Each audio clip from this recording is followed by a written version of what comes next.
everybody. Okay, I didn't have time to do the face chart that I wanted to do today. So I did have a couple of questions that people have been asking me lately about contouring. So I thought I would just do that, contouring and highlighting. So I do a really quick one on that. So I have nothing on my cheeks right now. And what I'm going to use is MAC Sculpt. This is a professional product. I think all the duos are sold out, but you can get the singles on the MAC Pro site, or you can go to a freestanding store. And so that's Sculpt. And then this is MAC Blushbaby. It's a sheer tone blush.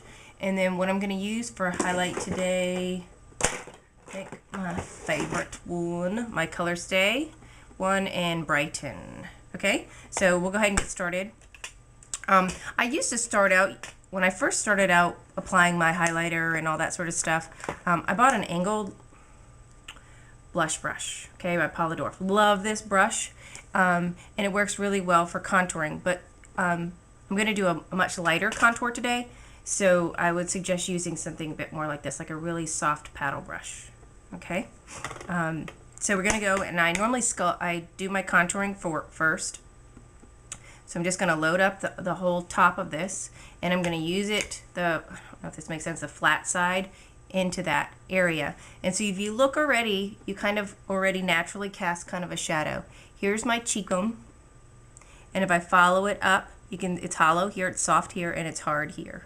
So for me, it's from my ear canal towards my lips. Some people may be the bottom of their ear, depending on where their ear placement is on their face.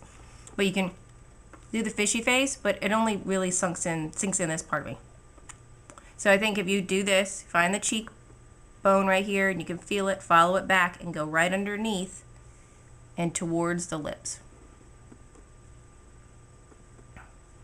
And just kind of a back and forth, and then I do a little bit up and down to make sure it's blended in.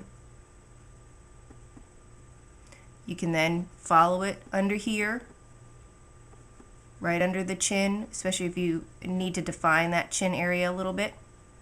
And you can do it right up in here in the temple area, kind of where your hairline recedes in there. I think almost everybody's naturally does.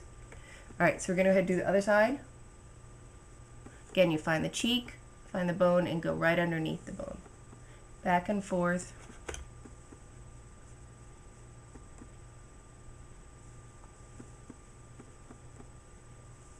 Then you can do the under the jaw. You can even follow it under here if you want to, but I tend to just like the definition between the neck and the chin, or the jawline right back there. And then you can do the temple a little bit. Alright, so for the cheeks itself, especially once you've contoured, I'm going to use the angled blush brush. You can smile, and you see how it makes these little round areas here, and I like to apply it there and then move it backwards.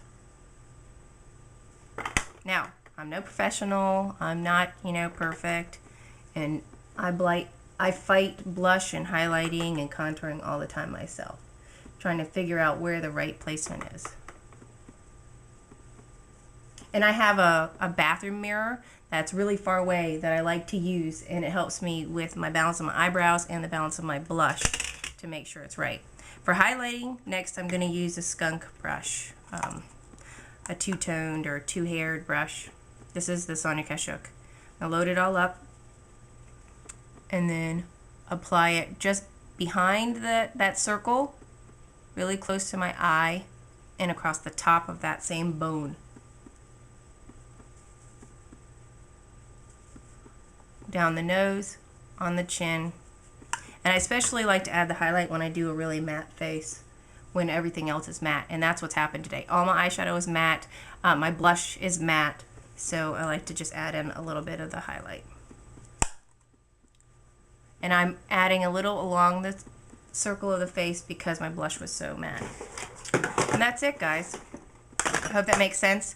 If you have any questions, please leave a comment. And I'll talk to you guys later. Bye for now.